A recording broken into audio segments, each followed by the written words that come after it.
हम लोग श्रीमद् भागवतम के तीसरे स्कंद के 29वें अध्याय के 19वें और 20वें श्लोक को पढ़ेंगे। देखिए, आप लोग 15वें 15 16 17 18 19 15वें श्लोक से निर्गुण भक्ति को प्राप्त करने के साधन के बारे में सुन रहे हैं। तो यहाँ पर भगवान ये बोलेंगे कि जो इन धर्मों को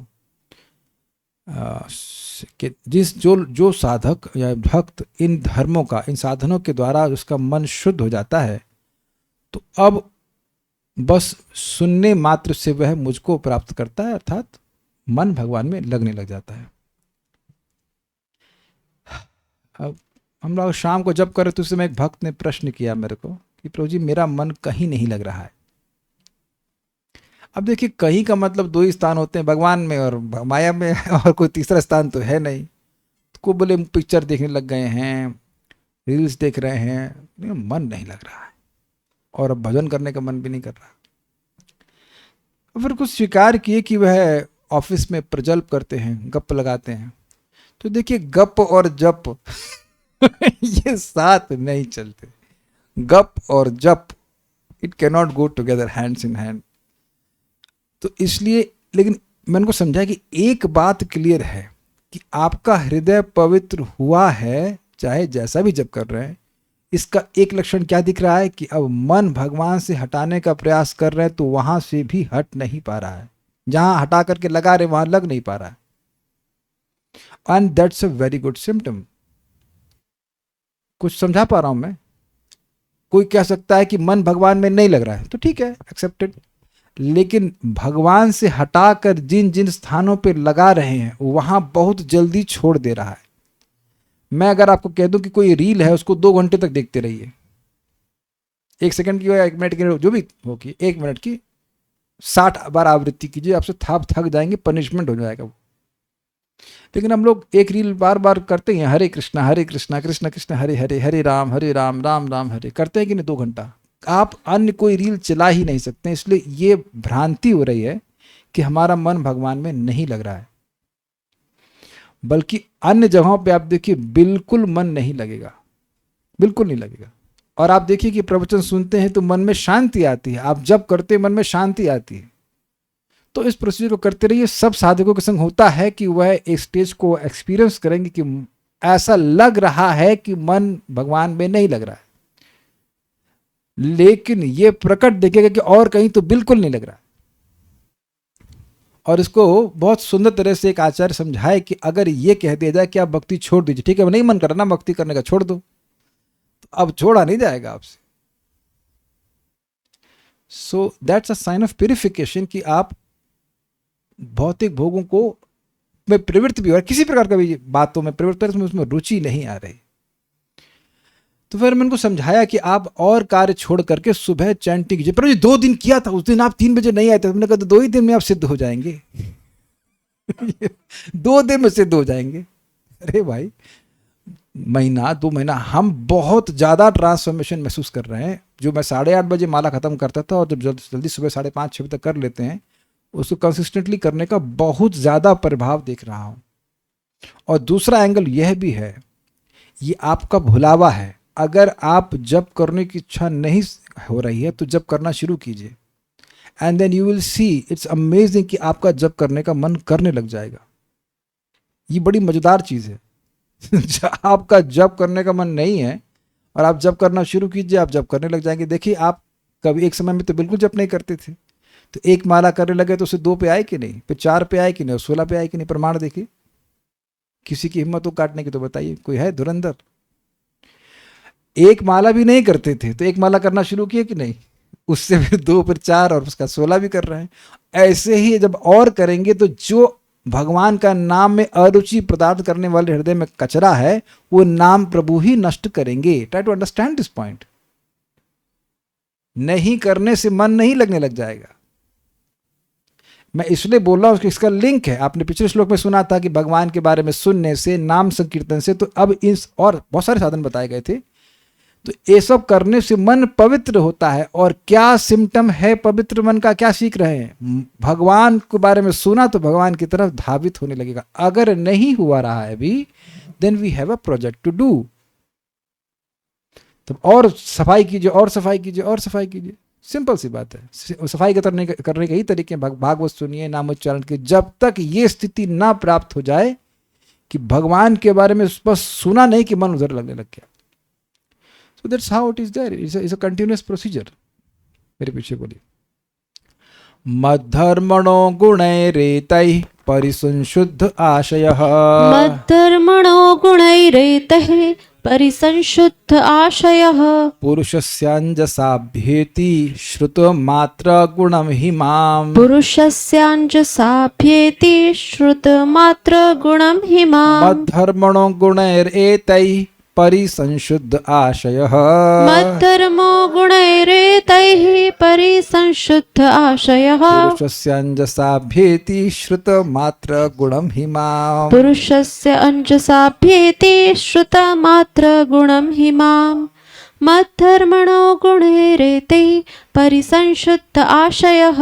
मद्धर्मणो गुणैरेतैः परिसंशुद्ध आशयः। पुरुषस्य अंजसाभ्येति श्रुतमात्रगुणं हि माम्। पुरुषस्याञ्जसाभ्येति श्रुतमात्रगुणं हि माम्। एक मिनट, इस पे पहले श्लोक में जाएं। एक और बात हम एड्रेस करेंगे। एक भक्त कह रहे थे कि आई फील वेरी लोनली।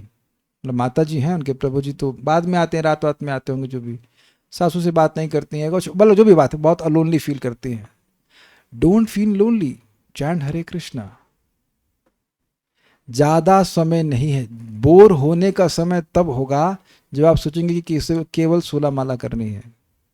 नहीं, एक्चुअली माला तब तक करनी है जब तक कि श्रुत मात्र गुणम हिमाम, जब तक हृदय इतना पवित्र ना हो जाए कि बस सुना भगवान के बारे में और भगवान की तरफ जाने लग जाए। ये बातें बड़ी देर में धंसती हैं भाई। नाम बोलेंगे तो अपराध नष्ट होंगे, समझ में आ गया? इतनी सिंपल सी बात। अपराध का संस्कार नष्ट होगा तो नाम में रुचि होगी। नाम और कथा छोड़कर कुछ बोलेंगे तो संभावना ये है कि अपराध बन जाए। सुनाई पड़ रहा है? सबके कान ठीक है ना? हम थोड़ा कर्रा बोल रहे हैं, लेकिन ये काफी संभावना है कि कोई अपराध बन जाए, तो फिर उसको सफाई करो। सुनाई पड़ा मैंने क्या कहा? आप देखिए वैष्णव निंदा कैसे करते मैं सिखाता हूं। हरे कृष्णा कृष्णा कृष्णा हरे हरे, हरे राम राम राम। नहीं आया आपको? आप भी करिए वैष्णव निंदा। हरे कृष्णा कृष्णा कृष्णा हरे हरे, हरे राम राम। कुछ समझ रहे मैं क्या कह रहा हूं? पहले भी कर चुका हूं, फिर यहाँ पे करा रहा हूं। The more you chant, at least chanting के समय वैष्णव निंदा और सारे पाप करने का कोई स्कोप नहीं है। कर सकते हैं आप लोग। एक समय में भगवान ने 2 जमानत दी नहीं है। Agreed? The more you chant, the more your offenses will be absolved. प्रमाण है, हम लोग पढ़ चुके हैं। तो 2.1.11 शायद उसमें बताया गया है कि एक नाम बोलता है तो भगवान उसके 10 लाख अपराध नष्ट करते हैं, माफ कर देते हैं। तो जितना नाम बोलेंगे उतना ही हमारा हृदय पवित्र होता चला जाएगा। We have very less time incidentally, we are not long lived sorry. अब हम उस पर आ जाते हैं। एक और हम बात बोले से पहले श्लोक, बड़ी मजेदार बात। अगर आप लोग को लगता है कि 16 माला कठिन है, तो हमारे ग्रुप में एक माता जी 20 माला करती हैं। तो कौन सी बड़ी बात है? 16 माला का जप और 4 माला की सफाई। 4 माला घर है, 4 माले का घर है। वेद वाणी सुनी, माता जी घर पे आई थी तो वह भी थोड़ा झाड़ू उठाएंगे तो भाई चालू। हमने कहा देखो माता जी 16 माला करती हैं और एक्स्ट्रा माला 4 माले की सफाई करती हैं घर में। उनके घर में सामर्थ्य है पैसे का, लेकिन फिर भी वो हाउस हेल्प नहीं लेती। तो वो और उनकी जो को मतलब को वर्कर कह लीजिए, जेठानी जो लगी रहती 4 माले की सफाई। हम एक रूम की सफाई नहीं कर सकते। उसके फिर 19 लोगों का खाना। सही बोलो ना माता जी, है ना? सही बोलो, डेटा सही था। 9 लोग, सॉरी मैं अपने से एक लगा दिया, ठीक है 19 बोल रहे, 9 था, 9 लोगों का खाना, 19 नहीं था, 9 लोगों का खाना और 4 माले की सफाई। उसके बाद हृदय की सफाई, 16 माला Hare Krishna and still devotees are chanting. तो हमको तो बड़ी प्रेरणा मिली। हमें तो एक दिन करने के बोला जाए तो हम तो हाथ खड़ा कर देंगे। ऑल तो हम 4 माला छोड़ देंगे, 16 माला नहीं छोड़ेंगे। लेकिन so devotees are in very difficult situation and they're still doing, I mean at least from my perspective, very difficult situation. तो भक्त एक दूसरे को उत्साहित करते हैं जब तक हमारा हृदय ऐसा पूरी तरह पवित्र नहीं हो जाए, we are not done, we are not done. अब हम श्लोक को बढ़ा लेते हैं, अनुवाद देखते हैं। जब मनुष्य इन समस्त लक्षणों से पूर्णतः संपन्न होता है और इस तरह उसकी चेतना पूरी तरह शुद्ध हो लेती है, तो वह मेरे नाम या मेरे दिव्य गुण के श्रवण मात्र से तुरंत ही आकर्षित होने लगता है। अब निश्चित भूल गए होंगे कि किन गुणों से युक्त होता है, तो इसलिए हम पहले याद दिला दें कि कौन कौन से गुणों से युक्त होता है। पहला गुण क्या है? महान वर्णाश्रम के नियमों का निष्काम भावना से पालन करने से, मतलब वह वर्णाश्रम के नियम जो भक्ति के अनुकूल है। एक, फिर क्रिया योग्य न शस्ते न नाति हिंसृण नित्यशः, रोज भगवान की विग्रह की सेवा करे जिसमें अत्यधिक हिंसा ना हो, तो इससे युक्त हो जाए। फिर आगे कौन सा सिम्टम है? 16 में क्या बताया? मध्यष्ण दर्शन स्पर्श पूजा स्थित भिवंदनई भूतेषु मदभावनया सत्वे ना असंगमेन च, मेरे विग्रह के दर्शन से, उनके स्पर्श से, पूजा से, स्तुति से और प्रणाम के द्वारा, और जीवों में मेरी भावना करते कि जीव भगवान के अधिष्ठान है, भगवान उनके हृदय में रहते हैं, उनका सम्मान करते हुए, सत्वेना मतलब धैर्यपूर्वक, असंगमेना अर्थात वैराग्यपूर्वक या असत्संग से दूर रहते हुए। 17वें में क्या बताया? महतां बहुमानेना दीनानाम अनुकंपया मैत्र्या चैवात्मतुल्येषु यमेन नियमेन च, महान अपने से श्रेष्ठ भक्तों की या आचार्यों की बहुत अधिक सम्मान करते हुए, दीनों पर अनुकंपा करते हुए और अपने से तुल्य लोगों की संग मैत्री करते हुए, यम से और नियम से। और फिर 18वें में हमने सुना आध्यात्मिकानुश्रवणात् नाम संकीर्तनाच्च में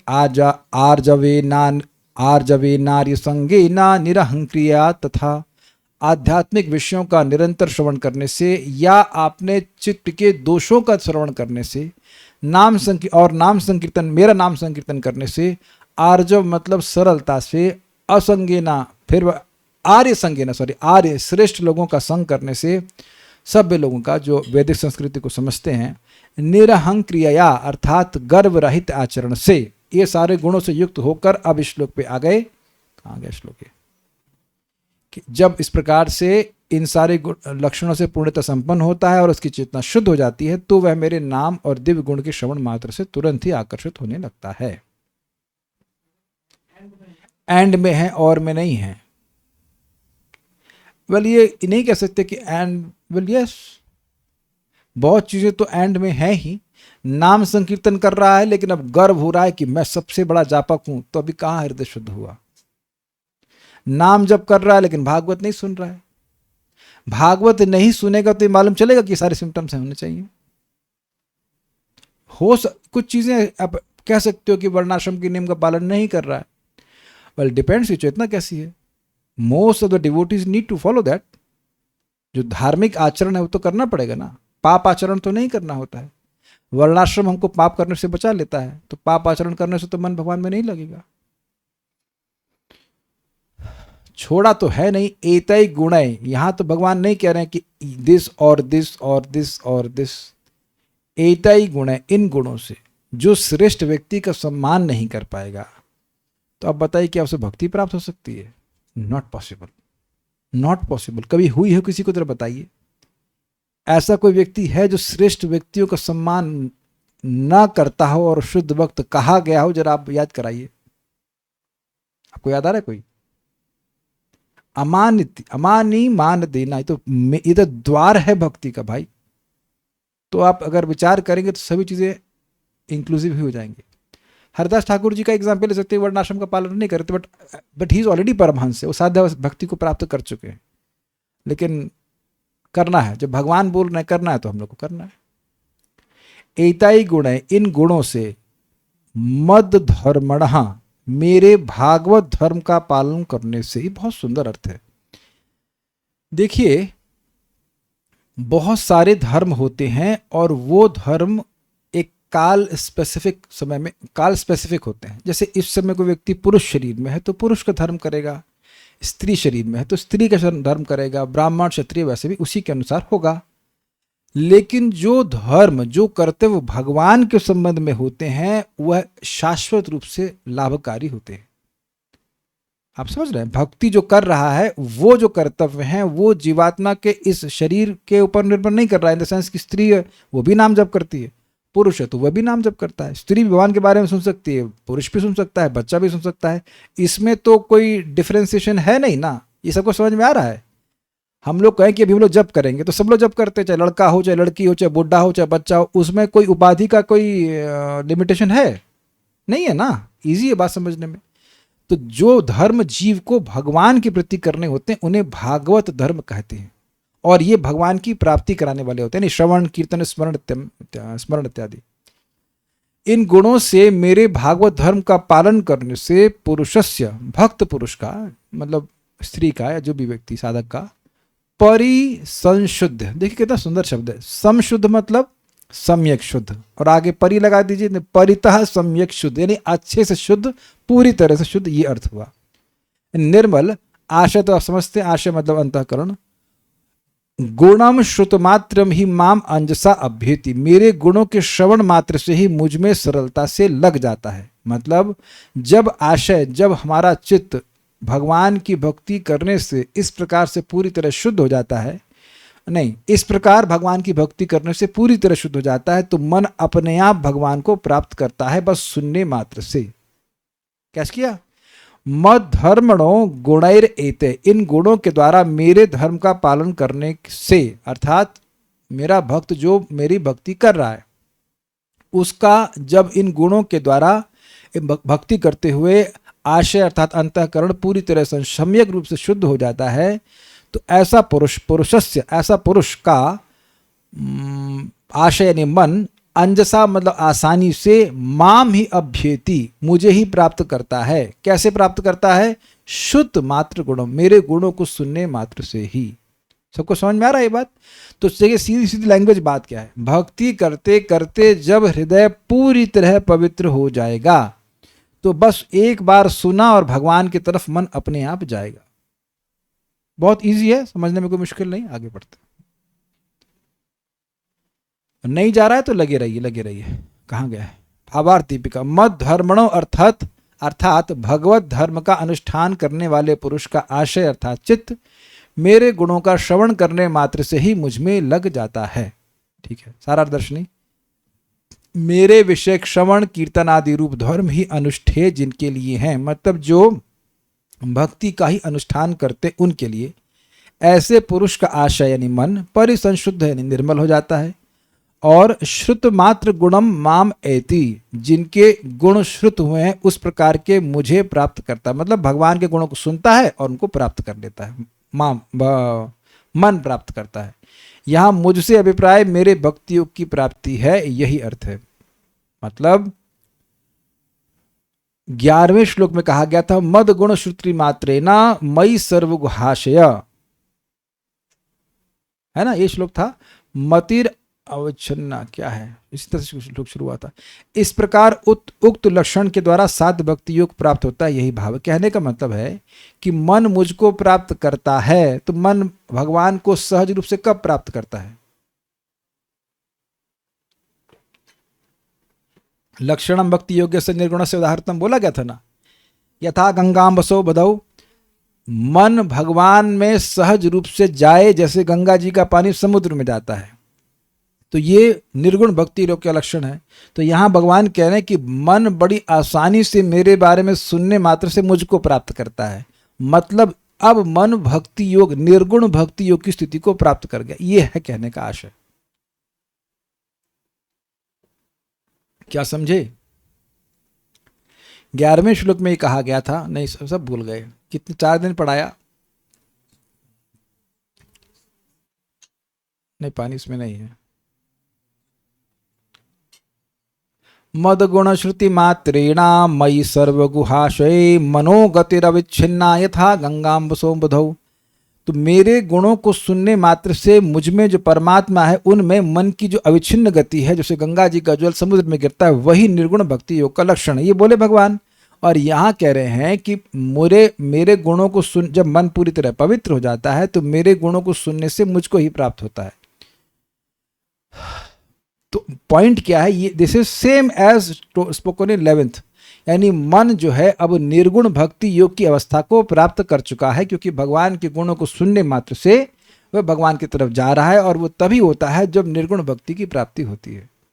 एक अच्छी बात है, बार बार रिपीट करने से मुझे चीजें क्लियर हो जाती हैं। आप लोग ना जैसे वीडियो ऑन करते हैं बड़ी सहायता होती है, हम देख लेते हैं कि वो एक्सप्रेशन से कि नहीं समझ में आया, तो फिर रिपीट करो, फिर मुझे और समझ में आता है, फिर दिखाए दो चलो को नहीं समझ में आता, फिर रिपीट करो। तो अब 2 बार 4 बार जब हम घिसेंगे तो अपने को तो समझ में आ जाता है कि नहीं। बात बहुत सिंपल है, निर्गुण भक्ति होगी तभी मन अपने आप भगवान में जाएगा। भगवान यहाँ कह रहे हैं कि ऐसे मन परिशुद्ध हो गया है तो मुझ में बड़ी आसानी से अपने आप जाएगा। तो एक ही बात बोलना है, ऐसे पकड़िए, मतलब मन, कहने का मतलब ये है कि मन निर्गुण भक्ति को प्राप्त कर गया, इसलिए मन भगवान में जा रहा है। शुड कोई व्यक्ति बटन दबाए लाइक का ताकि समझ में आ जाए कि आपको समझ में आ गया, and then I will go forward. किसी को समझ में नहीं आया, नहीं, हाँ ठीक है, 2-3 लोगों को आ गया समझ में, ठीक है आगे पढ़ते। तात्पर्य, इस उपदेश के प्रारंभ में ही भगवान ने अपनी माता को बताया था कि मदगुण श्रुति मात्रेणा, मेरे यानी भगवान के नाम गुण रूप आदि के श्रवण मात्र से मनुष्य अनुरक्त हो जाता है। विभिन्न शास्त्रों द्वारा अनुमोदित विधि विधानों का पालन करने से मनुष्य समस्त दिव्य गुणों में पूर्ण योग्य बन जाता है। भौतिक संगति के कारण हमने जो कुछ अनावश्यक गुण विकसित कर लिए हैं, उस कल्मश से उपर्युक्त प्रक्रिया का पालन करके हम छूट सकते हैं। उपर्युक्त प्रक्रिया श्लोक क्रमांक 15 से लेकर के 18 में बताई गई है। पिछले श्लोक में वर्णित दिव्य गुणों को विकसित करने के लिए हमें इन कल्मशग्रस्त गुणों से मुक्त होना चाहिए। यहाँ तो तात्पर्य समाप्त हो। एक इंटरेस्टिंग बात है, देखिए, लोग सालों साल भक्ति के मूवमेंट में रह सकते हैं विदाउट नोइंग कि why they are there, and this is very heavy, very very heavy. ISKCON की संस्था में व्यक्ति रह सकता है, लेकिन ये शायद भूल जाए कि वो है क्यों। बड़ा इजी है माया के लिए भक्तों को ट्रिक करना। इंचार्ज बनने के लिए आए थे ना, इंचार्ज बनने आए थे आप समझिए बात, हम अपनी आंखों से देखें सब बातों को, एकदम सिस्टम के अंदर रह करके लोग झगड़ा कर रहे हैं, तो झगड़ा उस ऐसे बाद वेदवादी से मजाक कर रहा था, आईफोन दिलवा दूं, नहीं चाहिए देना होना नहीं था। तो मैंने कहा, यही समझा रहा था इनको कि दीयमानम न गृह्णन्ति अब समझ में आया, अच्छा समझा कि देने पर भी नहीं चाहिए। अरे नहीं दे रहे हैं आईफोन आपको, लेकिन देने पर भी नहीं चाहने की बात को समझाने के लिए उनको बोला था कि दे दो आईफोन, आईफोन चाहिए, नहीं दे नहीं चाहिए, देने पर भी नहीं चाहिए। तो सोचिए, जो व्यक्ति लड़ रहा है उस चीज के लिए, वो कैसे कह सकता है कि उसको नहीं चाहिए। If you are insecure about your position in the society, in the institution, then you have forgotten why you joined the institution for, or why should you have joined। Counsellor बनने के लिए या और कोई भी डेजिग्नेशन को पकड़ने के लिए आप इस्कॉन नहीं ज्वाइन किए। That is not Krishna consciousness. Krishna consciousness is free from designation, स्वीकार है। मेरी बात इस बार इंग्लिश में बोल गया। उपाधि को पकड़ने के लिए नहीं ज्वाइन किए हैं भक्ति। सर्वोपाधि विनिर्मुक्तम, विनिर्मुक्तम, उपाधि से मुक्त होने के लिए भक्ति कर रहा है। मतलब भाई उपाधि रहेगी तो उसके अनुसार व्यक्ति कार्य करेगा। इसलिए श्रीमद् भागवतम को सुनना जरूरी है, बहुत जरूरी, कि हम भक्ति कर किस लिए रहे। At the end of 10 years 20 years down the line से कहते हैं, व्यक्ति देखे कि मैं कितना हृदय से मेरा शुद्ध हुआ है। दैट इज अ पॉइंट ना। अस्पताल किस लिए जाते हैं? वहां का कुछ स्टाफ बनने के लिए, ठीक होने के लिए ना। The purpose of admitting to the hospital is to get fixed, मतलब अपने हेल्थ ठीक हो जाए, है कि नहीं। ये बात बड़ी इंटरेस्टिंग है कि 20 साल 25 साल 30 साल बाद कुछ तो मति भगवान में लगनी चाहिए कि नहीं। और वो तब लगेगी जब प्रोसीजर वैसे फॉलो किए जाएंगे जैसे यहाँ पे हैं। सिंपल सी बात। भक्ति सिंपल है, कॉम्प्लिकेटेड नहीं है, लेकिन गोल्स को परस्यू करना चाहिए, जैसे कि उस गोल को परस्यू करना चाहिए जो वर्थ वाइल हो। ठीक है, आप जान रहे कि अगर अपने हृदय को शुद्ध करना चाहते हैं तो किसी से झगड़ा करने की कोई जरूरत नहीं है। स्वीकार है किसी भक्त से कोई झगड़ा करने की जरूरत नहीं है। आपकी आज तक कभी किसी भक्त से झगड़ा हुआ इस बात पर कि हृदय शुद्ध करना चाहिए? हाँ भाई, कोई दूर दूर तक कोई शहर में किसी से कभी झगड़ा हुआ इस बात पे कि तुम अपना हृदय क्यों नहीं शुद्ध कर रहे हो? वॉट एवर, मैं अपना हृदय क्यों शुद्ध नहीं कर रहा हूँ? It doesn't happen. आपने कभी नोटिस किया? अच्छा, कभी ना कभी तो किसी भक्त से हो गया होगा झगड़ा, कुछ बहस हो गई होगी, लेकिन इस बात पे नहीं कि हृदय शुद्ध करने की प्रक्रिया श्रेष्ठ कौन सी है। यानी कि दोनों का फोकस उस पर था ही नहीं। कभी हुआ आपका कुछ बहस हुई हो, झगड़ा? आप तो कभी किसी करते नहीं, नहीं यार, अहिंसावादी। इस बात पे जरूर आर्ग्यू होता है, माला क्यों नहीं करते हो? वो भी सिर्फ माता जी से होता है। बड़ी अच्छी बात है माला। देखिए, वो बात नहीं हो रही है, बात हो रही है कि अगर आपका मेरा गोल हृदय शुद्ध करना है तो झगड़ा किस बात का करना है? नहीं, प्रैक्टिकल सेवा का उद्देश्य भी हृदय शुद्ध होना चाहिए। ये सब चीजें हैं तो लाइफ बड़ी इजी हो जाती है अगर ये इन 4-5 लोगों को हम देख लें कि भाई ऐसे चलना है। अब एक प्रश्न होगा, अरे भाई मन तो बड़ा चंचल है भाई, मन कैसे भगवान में अपने आप चला जाएगा? तो भगवान थोड़ा हवा और गंध का एग्जाम्पल देते हैं। हम क्या करें, कुछ हमारे पास गंध अभी है नहीं तो चलिए, वो भगवान के गंध है ना, नहीं अभी नहीं कर सकते। तो बड़ा सिंपल कह रहे हैं कि भाई देखिए, फूल में गंध होती है, वो गंध जैसे वायु रूपी रथ पे बैठकर अपने स्थान नासिका पे पहुंच जाती है। एग्जाम्पल बड़ा मजेदार है। वायु जो है वो रथ के समान है और जो गंध है उस पर बैठ जाती है, चढ़ जाती है, चढ़ करके पहुंच जाती है अपने आप नाक तक। उसी प्रकार से मन जो है भक्ति के रथ पे बैठ करके भगवान के पास पहुंच जाता है। समझे? अब वेदवादी नहीं समझती इस बात को, ये उधर छौंक मारती है इस रूम में। हम यहाँ दरवाजा बंद रहता है, मैं जब कर रहा होता हूँ, रोज शाम का सिस्टम है, तो मुझे खुशबू आ जाती है। अब इनकी कोई गलती तो है, तो नेचुरल ना। आप लोग घर में भी खाना बनता है, एक हमारे आप लोग को मौका मिले कभी गोविंद भोग चावल बनाइए आप, इतना खुशबूदार होगा, ऐसा लगे लिटरली ऐसा खुशबूदार चावल है कि आप उसे उबालेंगे तो पूरा रूम ऐसे महकेगा जैसे अगरबत्ती जला दी हो। I have never experience rice like this, is astonish. कभी खाया इस चावल? मंगवा रहे हैं, वो खिलाएंगे आपको। Very astonishing. हाँ वो तो ठीक है, लेकिन आप देख रहे हैं कि उसमें आपने मेहनत क्या करी, नाक में हवा गई और देखिए वो गंध आने लगती है इस तरह से। यानी कि आप सूंघने मात्र से गंध को पकड़ लेते हैं, पकड़ लेते हैं नहीं? उसी तरह से बस मन पवित्र हो गया है, निर्गुण भक्ति को प्राप्त हो गया है, तो अब तुरंत भगवान के पास, सुना नहीं कि भगवान में जाना शुरू करता है, लाइक दैट।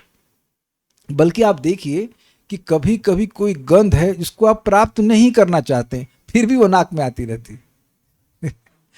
तो आप समझ गए, basically it is not in your control, है कि नहीं? कोई बदबूदार स्थान है, ये खुशबू वाला स्थान है, जैसे भी गंध हो वो तो पकड़ में आती है नाक में। ऐसे करके मन की स्थिति हो जाती है कि मन अपने आप भगवान की तरफ जाने लगता है। तो मेरे पीछे बोलिए, यथावात रथो घ्राणम, यथावात रथो घ्राणम् आवृङ्क्ते गंध आशया, आवृङ्क्ते गन्ध आशयात् एवं योगरतं चेत, एवं योगरतं चेत आत्मानम् अविकार्य, आत्मानम् अविकार्य यथावात रथो घ्राणम आवृङ्क्ते गंध आशया, यथावात रथो घ्राणम् आवृङ्क्ते गन्ध आशयात् एवं योगरतं चेत आत्मानम् अविकार्य, एवं योगरतं चेत आत्मानम् अविकार्यत्। यथावात रथो घ्राणम् आवृङ्क्ते गन्ध आशयात् यथावात रथो घ्राणम आवृङ्क्ते गंध आशया, एवं योगरतं चेत आत्मानम् अविकार्यत्। एवं योगरतं चेत आत्मानम् अविकार्यत्। जिस प्रकार वायु का रथ गंध को उसके स्रोत से ले जाता है और तुरंत घ्राणेन्द्रिय तक पहुंचाता है, उसी प्रकार जो व्यक्ति निरंतर कृष्ण भावना भावित भक्ति में संलग्न रहता है वह सर्वव्यापी परमात्मा को प्राप्त कर लेता है। यथा जैसे गंध निगंध, वात रथ, वात मतलब वायु और रथ मतलब रथ, वायु रूप रथ के द्वारा आशयात, आशय मतलब स्टोरेज पॉइंट, जहां स्टोर करते हैं कुछ, तो इसलिए कह रहे हैं अपने स्रोत पुष्प से उड़कर। समझ में आया?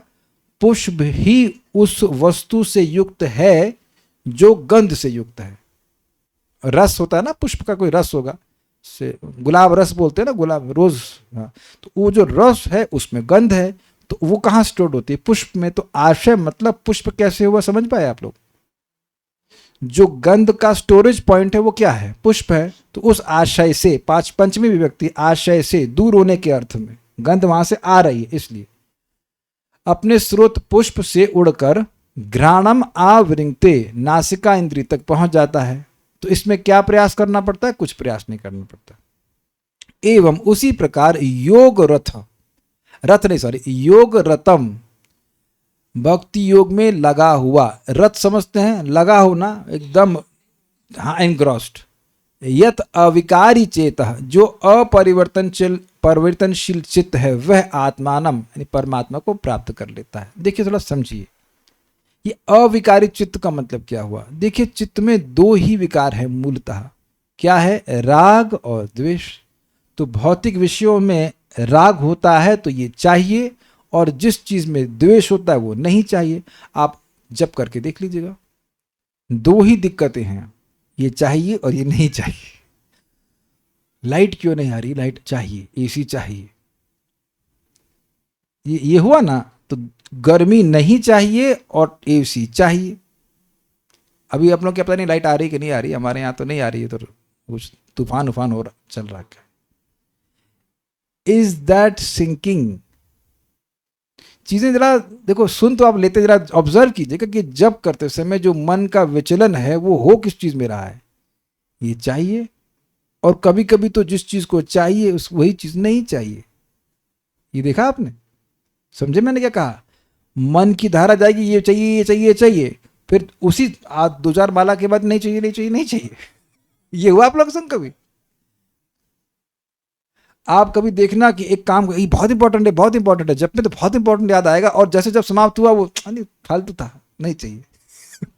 तो कॉन्स्टेंटली मन का ये चाहिए, ये नहीं चाहिए, ये चाहिए कि नहीं चाहिए, ये निरंतर परिवर्तन होता रहता है। तो अब ये इसे कहते हैं एक्सेप्टेंस और रिजेक्टेंस, भोग त्याग, ये सब इसी का मतलब अलग अलग प्रकार हैं। तो अब जब मन इन सब चीज़ों से हटकर एकदम निरंतर भगवान में लगा हुआ है, क्यों लगा हुआ है? क्योंकि मन पवित्र हो गया है। परिसंशुद्ध पिछले श्लोक से लिखा था आपने। ये राग और द्वेष, अगर किसी चीज से राग है तो फिर किसी से द्वेष जरूर होगा। समझिए बात, इस लाइक वो 1 रुपए का सिक्का होता है ना, हेड एंड टेल्स, यस। तो जब चित्त पूरी तरह से सम हो जाता है, सुख दुख में, हानि लाभ में, मान अपमान में सम हो जाता है, तो ऐसा चित्त परमात्मा को प्राप्त कर लेता है। जैसे कि वही गंध जो है वायु के रथ पे बैठ करके घ्राण इंद्रिय को प्राप्त कर लेती। तो समझ में आ गया होगा श्लोक, तो ईजी है। भावार्थ दीपिका, प्रयास किए बिना ही होने वाली परमात्मा की प्राप्ति का वर्णन दृष्टांतोपन्यास पूर्वक करते। बहुत सुंदर लिंक बताया रहे हैं। देखिए भगवान सब जगह हैं, लेकिन भगवान नहीं दिखते हैं। तो क्यों नहीं दिखते हैं? क्योंकि मन गंदा है। और एक बहुत बढ़िया बात यहाँ सीखने को मिल रही है कि मन पवित्र हो गया तो भगवान को देखने के लिए अलग से प्रयास वैसे ही नहीं करना होगा जैसे कहीं कोई पुष्प हो तो उसकी गंध को ग्रहण करने के लिए अलग से प्रयास नहीं करना होता। तो लोग बड़े चिंतित रहते हैं कि भगवान को देखना है, भगवान को देखना है, लेकिन भगवान तो उपस्थित है। एग्जाम्पल देता हूं, अपने मन को पवित्र करेंगे भगवान दिख जाएगा। देखिए समझिए, आप लोगों ने रेडियो तो सुना ही होगा, तो बहुत बार एंटीना खराब होता है। रेडियो नहीं सॉरी, टीवी। वो रामायण आती थी, महाभारत आती, तो ऊपर वो याद है आपको एक, अरे डिश टीवी नहीं, उससे पहले बेटा एंटीना वाला। हाँ ये बात, वो मैं याद है बुलंदशहर में नानी घर में छत पे चढ़ कर फिक्स कर रहे हैं उसको, तार, हाँ एल्यूमिनियम कैसे हिलता था बहुत जगह। अब तो देखने को नहीं मिलते, तो नीड ही नहीं उसकी, तो उसको ठीक करते थे। क्योंकि पढ़ो, अब बोलते अरे आप क्या रामायण आ रही है? हाँ हमारे यहाँ आ रही है। तो उनके यहाँ आ रही तो आप क्या क्यों नहीं आ रही है? कुछ समझे बात, कुछ समझ रहे हैं? यानी रामायण रामायण मतलब जो भी प्रेषित किया जा रहा है वह सूक्ष्म रूप से सब जगह वर्तमान है, स्वीकार है, लेकिन मेरे घर में क्यों नहीं चल रहा है? आप में से कितने लोग को सौभाग्य प्राप्त हुआ था? ये आपने करा है? अरे उनके यहाँ तो पिक्चर आ रही है, हमारे यहाँ केबल नहीं चल रहा है। फिर केबल ऑपरेटर को बोलो, अरे भैया क्या कर चक्कर है? तो कहता नहीं, हमारी तरफ से सही चल रहा है, आप अपने एंड पे ठीक कीजिए। समझ में आ गया बात? नेटवर्क छूटने क्या, वो जनरली केबल टीवी वाला देखेंगे तो वायर हिल जाता था, उसका तो झिलमिल झिलमिल झिलमिल आता था। ये थोड़ा थोड़ा आएगा, आवाज ठीक से नहीं आएगी। समझ रहे हैं बात? तो हमारा इंस्ट्रूमेंट अगर गड़बड़ है तभी पिक्चर नहीं दिखाई पड़ेगी। तो भगवान तो अब इधर से कहेंगे, भाई हम तो पिक्चर भेज दिए हैं, हम तो लीला कर रहे हैं इधर से, तुम्हारा इंस्ट्रूमेंट ठीक करो। तो प्रेमांजन छुरित भक्ति विलोचने ना संता सदैव हृदयेषु विलोकयन्ति। समझ रहे हैं बात? तो बड़ा मजेदार बात है कि आपको भगवान की चिंता नहीं करनी है। भगवान तो ठीक है, भगवान तो है अंदर। अपने हृदय को शुद्ध करेंगे श्रवण कीर्तन आदि से, तो अपने आप भगवान दिखने लग जाएंगे। और जब तक भगवान नहीं दिख रहे हैं तब तक लगे रहना है। और प्रश्न होगा कि कब दिखेंगे? जब तक नहीं दिखते लगे रहो। इसमें टाइम फ्रेम कुछ नहीं है। और इतना समझ लीजिए कि जब दिखने लग जाएंगे तो फिर बंद नहीं होगी, फिर उसमें कहीं केबल का कोई प्रॉब्लम नहीं होने वाला है। समझ में आ गया बात? यानी भगवान की प्राप्ति बिना प्रयास की है।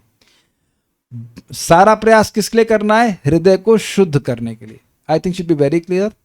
हृदय को शुद्ध करने के लिए प्रयास करना है, भगवान को देखने के लिए कोई प्रयास नहीं करना। ठीक है? इसी बात को भगवान ने गीता में कहा है, जितात्मनः प्रशांतस्य परमात्मा समाहिता। जिसने अपने मन को जीत लिया अर्थात मन को पूरी तरह पवित्र कर लिया है, तो अब वह परमात्मा को प्राप्त कर लेता है। क्लियर है? तो मेरे ख्याल से अब कोई प्रश्न बनेगा नहीं कि जब भगवान हृदय में ही है तो क्यों नहीं दिखाई पड़ते। हृदय गंदा इसलिए दिखाई नहीं पड़ते।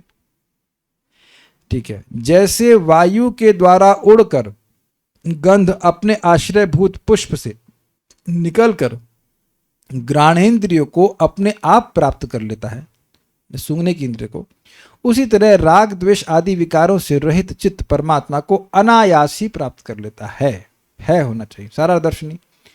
प्रयत्न के बिना ही प्राप्ति में दृष्टांत यथा वात रथ इत्यादि के द्वारा प्रस्तुत करते हैं। वात अर्थात वायु है रथ जिसका, वात रथ की व्याख्या कर रहे हैं, अर्थात प्रापक, यानी जिसकी प्राप्ति कराने वाला वायु है। तो वायु किसकी प्राप्ति कराता है? गंध की। तो कह रहे हैं वह गंध अपने स्थान से नासिका को प्राप्त होती है। ठीक है? अर्थात वायु के द्वारा संचालित गंध जैसे उसके उत्पत्ति स्थान से पवन संयोग से आकर ग्राण को आश्रय करती है, उसी प्रकार भक्ति योग युक्त चित्त अर्थात वैसे भक्त का भक्ति युक्त अविकारी चित्त, इसमें केवल भक्ति है, राग द्वेष नहीं है। अच्छा, एक और बात है, राग द्वेष का सोर्स क्या है? सोर्स पूछ रहा हूं, करना मित्र, पता नहीं। मिथ्यांकार। ओके, एक्चुअली सोर्स अविद्या है। अविद्या, अस्मिता, राग द्वेष, अभिनिवेश। ठीक है ना? तो अब राग द्वेष खत्म मतलब अविद्या भी खत्म। भाई जब इफेक्ट नहीं है इसका मतलब सोर्स भी नहीं है। तो उस चित्त में अविद्या नहीं है, उस चित्त में भगवान की भक्ति युक्त है, इसलिए बोल रहे हैं कि अविकारी है। तो ऐसा अविकारी चित्त आत्मा अर्थात आत्मा यानी परमात्मा को प्राप्त होता है। जैसे वायु पद्म समूह की गंध को यानी कमल समूह को या किसी पुष्प की गंध को नासिका तक पहुंचाती है, उसी प्रकार इस भक्ति के अंग समुदाय योग रतम अर्थात भक्ति योग निष्ठ चित्त को परमेश्वर की ओर प्रेरित करते हैं। ये अर्थ है। मतलब ये कि जो चित्त भक्ति योग में डूबा हुआ है उसको कोई भी भक्ति का साधन भगवान तक ले जाता है। समझिए बात। जैसे गंध को वायु नासिका तक ले जाती है, क्लियर? उसी प्रकार से जो चित्त भक्ति योग निष्ठ है, अविकारी है, पवित्र हो गया है, उस चित्त को भक्ति के अंग का कोई भी अंग, भक्ति अंग समुदाय का श्रवण कीर्तन स्मरण वंदन पूजन कुछ भी अंग भगवान तक ले जाता है। समझ में आया? देखिए मैंने एक नोट दिए, समझ में आ जाएगा। वायु रथ क्या है? भक्ति योग के अंग हैं। श्रवण किया, भगवान में मति लग गई। कीर्तन किया, भगवान में मति लग गई। स्मरण किया, स्मरण तो खैर चलिए हो ही गया, और उसके बाद भगवान का दर्शन किया, पूजन किया, प्रणाम किया, मंदिर गया, परिक्रमा करी, एन नंबर 64 प्रकार के भक्ति के अंग होते हैं, तुलसी जी की परिक्रमा करी, इट कैन बी एनीथिंग, कुछ भी भक्ति का कोई भी अंग उसने संपादित किया, तो वो हो गया साधन। क्लियर हो गया। और गंध जो है वो है भक्ति युक्त अविकारी चित्त।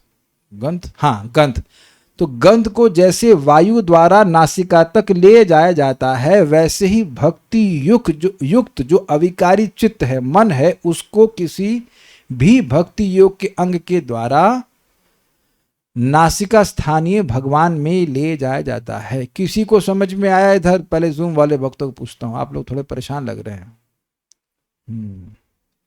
किसी का चित्त आया यहां तक, क्लास तक? नहीं समझ में आया? आप लोगों को देख के लग रहा है कि कुछ नहीं समझ में आ रहा है। आ गया समझ में? फिर रिपीट कर रहा हूं। गंध जो है, गंध इज इक्वल टू भक्ति युक्त चित्त, ठीक है। वायु जो है वो गंध को जैसे नासिका तक ले जाती है, ऐसे ही जो भक्ति युक्त चित्त है उसको भक्ति का कोई भी अंग भगवान की तरफ बिना प्रयास के ले जाता है। भाई सिंपल सी बात है, अगर आपको भगवान का प्रेम है तो प्रेम हृदय में है, फाइन। तो अब अगर भगवान के बारे में सुनेंगे तो मन कहां जाएगा? शेयर्स में, बच्चे में, या और कहां जाएगा? भगवान में जाएगा कि नहीं जाएगा? अच्छा, भगवान का जप करेंगे तो कहां जाएगा मन?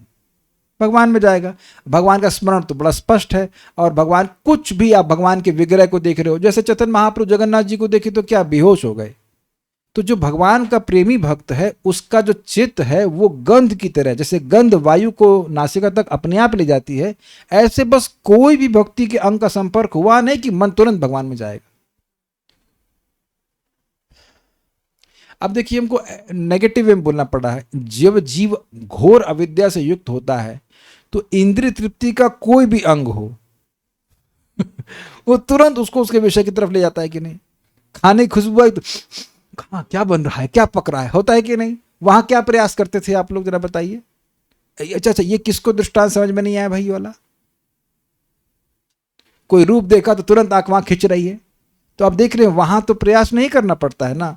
तो उसी तरह से पॉजिटिव वे में पकड़िए कि जब हृदय में भक्ति होगी, जितनी हृदय में भक्ति होगी, अगर भक्ति के प्रभाव से हृदय पूरी तरह पवित्र हो गया है तो मन अपने आप भगवान में किसी भी भक्ति के अंग की तरह लग जाएगा। I think should be very clear, है ना? ठीक है, थोड़ा अपनी तरफ से प्रयास कीजिए, सारा जोर हम ही लगाते रहे समझाने में, आपको अपनी तरफ से प्रयास करना पड़ेगा। देखिए, जब मैं पढ़ता हूं तो एक बार में नहीं समझ में आती बात, at least twice I have to read, 2 कभी कभी 3 बार ही पढ़ना पड़ता है, क्या कहना चाहते हैं। तो अपनी तरफ से जोर लगाएंगे तो समझ में आ जाएगा बात, तात्पर्य। लाडली बेटा, समझ में आ रहा है आपको? कुछ कुछ सुनाई भी पड़ रहा है आपको? हाँ ना, कुछ भी नहीं बोल रहे आप, ठीक है। तो मम्मी से पूछना आप कि क्या समझ में आया, ठीक है, और आपस में डिस्कस करना। ये अच्छा है, मम्मी और बेटा तो बेटी दोनों क्लास से, वेरी गुड।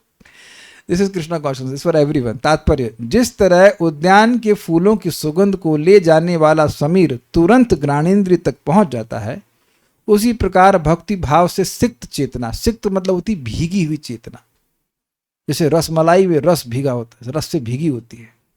हम खा नहीं सकते, स्मरण तो कर सकते हैं खाने से डायबिटीज बढ़ती है, बोलने से तो ना होती। भाव से सिक्त चेतना, भावना परमेश्वर के दिव्य अस्तित्व तक पहुंच जाती है, क्योंकि भगवान अपने परमात्मा रूप में सर्वत्र प्रत्येक जीव के हृदय में विद्यमान रहते हैं। ये पॉइंट छूट गया।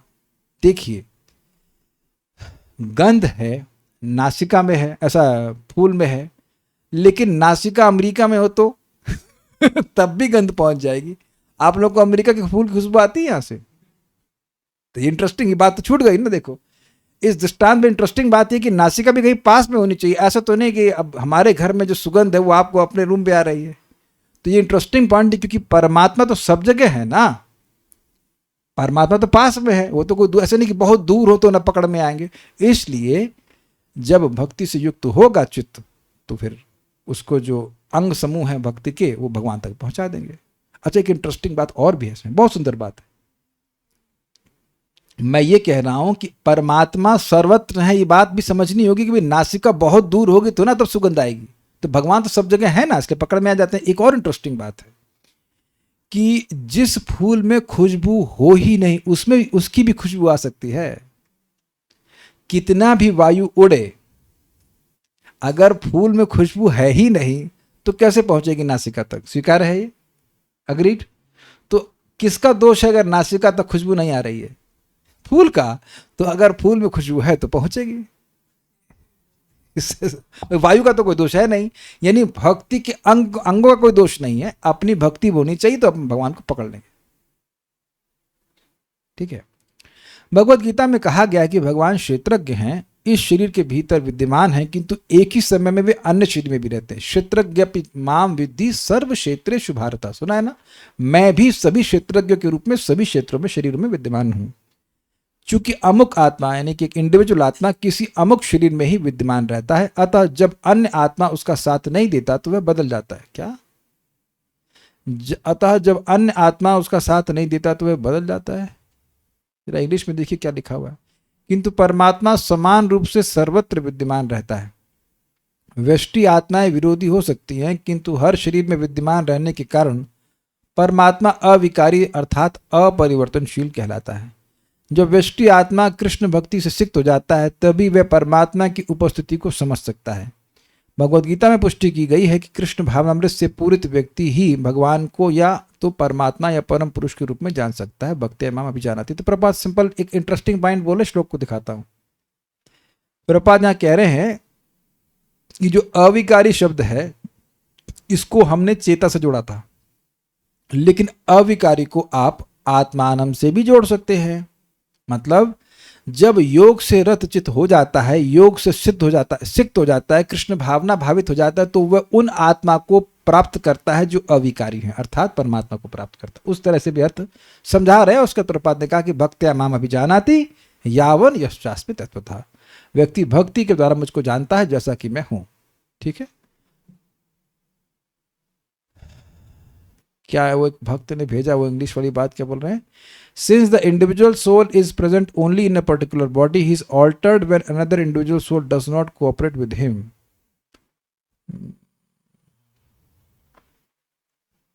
ये तो मैं समझ रहा था सेंस में, लेकिन किस सेंस में वो कह रहे हैं प्रपात, ये बात थोड़ा इस सेंस में समझ में आ रही है। देखिए यहाँ कह रहे हैं कि देखिए जो बात समझ में आ रही है वो ये है कि अगर हम अविकारी शब्द का जो ये विशेषण है, ये विशेषण है अविकारी और ये विशेष है आत्मानम।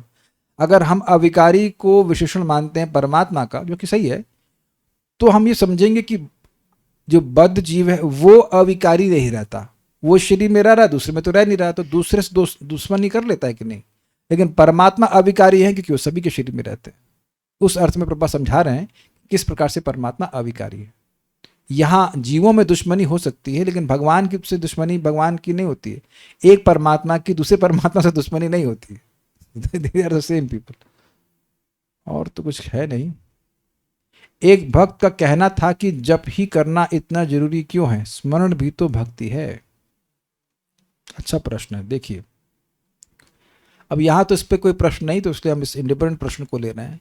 शास्त्र कहता है कि ये सत्य है कि विष्णु की स्मृति पाप का अघच्छेदनम, अग का छेदन करने वाली है, लेकिन बहुआयासे न साध्यते, बड़े प्रयास से सिद्ध होती है। लेकिन ओष्ठ स्पंदन मात्रेणा ततो कीर्तनम वरम, मतलब थोड़ा थोड़ा भूल रहा हूं श्लोक, लेकिन केवल होठों को हिलाने मात्र से वही कार्य संपादित हो जाता है, इसलिए कीर्तन श्रेष्ठ है। एक दूसरा बात, भगवत स्मृति, जैसे अब यहां भी आप देख रहे हैं, जब तक मन पवित्र नहीं होगा भगवान में नहीं जाएगा। तो भगवत स्मृति के लिए जरूरी है कि मन पवित्र हो, लेकिन कीर्तन करने के लिए जरूरी नहीं है कि मन पवित्र हो। समझ में आया आपको? अजामिल का क्या मन पवित्र था? वो तो भगवान का नहीं, अपने बेटे का नाम पुकार रहा था। एटलीस्ट बेटे को पुकारने के लिए नाम बोल रहा था, नारायण नारायण। तो अब उसका मन, उसकी मति तो पूरी तरह बेटे में लगी हुई है, तब भी उसके अनंत जन्म के पाप नष्ट हुए कि नहीं? तो आप देख सकते हैं कि जिस चीज में किसी चीज की अपेक्षा होती है वो साधन कमजोर माना जाएगा, है कि नहीं भाई? आप स्मरण बोल रहे हो, बड़ी अच्छी बात है, तो मन पवित्र कैसे होगा? करके दिखाओ भगवान को शुरू कर। मैं बता रहा हूँ गायत्री करना बड़ा टफ लगता है मेरे को। आज मैं अपराध नहीं कर रहा हूँ, आज तक मुझे गायत्री करने में कोई रुचि नहीं हुई। I am not committing offense, I am just saying कि it is first of all so difficult. और कभी कभी तो याद नहीं रहता है 5वां मंत्र कर रहे थे कि वो किया भी कि नहीं किया। 7 मंत्र हम लोग करने होते हैं, हमको भूल जाते हैं 5वां किया था कि नहीं किया। इतना इतना माइंड जो है ना बहुत कहते हैं क्या बोलेंगे, इतना फ्लिकरी है। और नाम जप करने में तो सुख तो कई बार मिलता है, आप लोग को भी मिला ही होगा, इसमें कोई इसमें कठिनाई की बात नहीं है। सो महाराज का बड़ा मजेदार शब्द कर रहे हैं कि परम पूज्य वृंदावन चंद्र महाराज प्रवचन कर रहे थे, इसमें है शायद ये इनकी सीरीज है ना, उसमें भक्ति रसामृत सिंधु, उसमें कहते हैं देखिए मन वाली भक्ति का कलयुग में ज्यादा विश्वास नहीं है। तो इसलिए आप कहो कि सोच रहा, क्या सोच रहा है कलयुग में, बड़ा मतलब। और नहीं तो आप ट्राई करके देखो, चुपचाप बैठो, देखो मन कहाँ जाता है आपका। तो इसलिए ठीक है, भगवान विष्णु का स्मरण भी भक्ति है, लेकिन स्पेशली कीर्तन को श्रेष्ठ कहा गया है। तो ये बात है। और कुछ पूछना चाहते हैं? बना बना के मत पूछना, ठीक है। यज्ञ नाम जप यज्ञोस्मि, नहीं ठीक है, यज्ञ नाम जप यज्ञोस्मि ठीक है, लेकिन जब तो मानसिक भी हो सकता है ना, तो वो बहुत सारे प्रकार हो सकते हैं। लेकिन हरे कृष्ण मंत्र का उच्चारण जो है ये बड़ा सेफ प्रोसीजर है। कम से कम इतना पक्का है कि हरे कृष्णा कृष्ण कृष्ण हरे हरे, हरे राम राम राम हरे हरे बोल तो रहा है। अब इसमें देखिए स्थिति ये है कि खुद बोल रहा है और सो जाता है। तो सोचिए जब अब आप खुद बोल रहे हो और सो जा रहे हो, तो जो चुप हो जाएगा तो कितना सोएगा? कहमते लगा दीजिए। जब बोलने पे सो जा रहा है तो चुप रहने पे कितना सोएगा? Is it okay? मुझे पता है कि हम क्लास में बैठे होते, सुन रहे होते, तो थोड़ी नींद आने की संभावना होती है, आदमी बोलता तो नींद नहीं आती है। लेकिन अब सोचिए जब करते समय बोल रहा है और तब सो जा रहा है, और बहुत से भक्तों को तो मालूम नहीं चलता कि नींद कब आ गई। तो सोचो ऐसे कलयुग के जीव के लिए कहोगे स्मरण करेगा तो क्या गति होगी, वो ही समझ लीजिए। अंडरस्टैंड, ठीक है। तो बोलने का लाभ होता है। आई थिंक और कोई प्रश्न तो है नहीं, so stop here. Shrimad Bhagavatam की जय, श्रील प्रभुपाद की जय, ताई गौर प्रेमानंदे।